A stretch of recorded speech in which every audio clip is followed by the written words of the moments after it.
Hello, hello partners. Magandang araw. So, ito na po yung pinaka-final step, no? Para po sa ating kung paano po gawin o paano gumawa ng ating supplemental budget.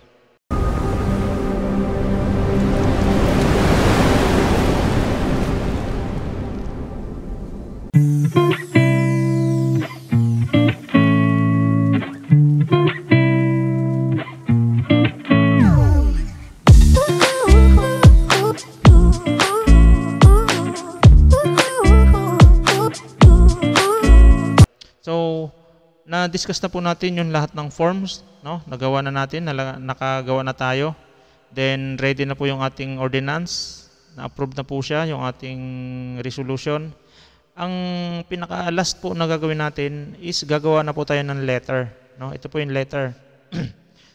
Republic of the Philippines, yung letterhead niya.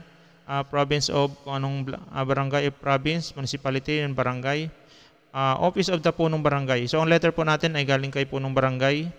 Naka-address po siya sa honorable members ng Sangguniang Bayan.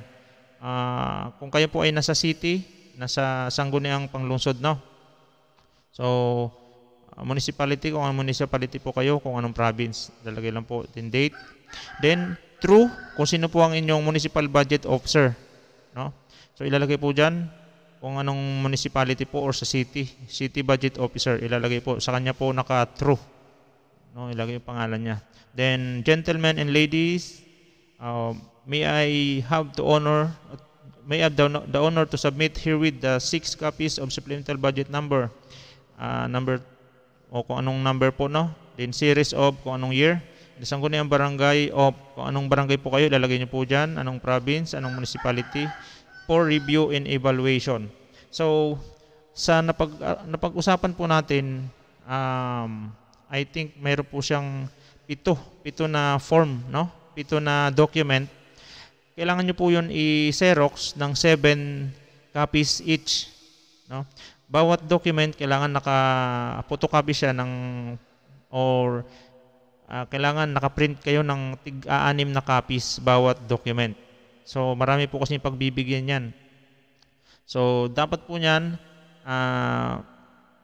i-check nyo, double check yung mga kailangan i-sign para hindi na po siya magpabalik-balik. So, ito po, once na nagawa nyo na po ito, itong letter na to, no? Acknowledge receipt thereof, hereof, bear truly yours, Barangay Secretary. Si Barangay Secretary po gagawa nito. Once ito po ay nagawa niya na, no? So, 7 copies din po ito, 7 copies. Hindi lang po 6 kung tutuusin, 7 para meron din po copy ang barangay. Then, i-compile niya po ito sa isang folder, no? Naka-fastener. Then, i-submit niya po ito sa Municipal Budget Office or sa City Budget Office. I-submit niya po yan. Then, i-review nila yan.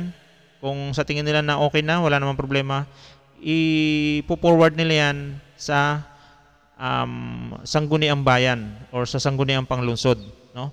I-forward nila yan para po i-review nila at para ma-approve. Once na yan po ay walang problema, okay naman lahat, i-approve yan ng Sangguniang Bayan or Sangguniang Panglungsod at ibabalik sa Municipal Budget Officer. Once na binalik yan at approve na, ibibigay din po yan sa inyo, ibabalik sa inyo, at approve na rin po yan ng Municipal Budget Office or sa City Budget Office. Once it is approved, pwede na po ninyong gastusin o pwede na po ninyong checkehan kung ano mo po yung balak nyong pagkagastusan.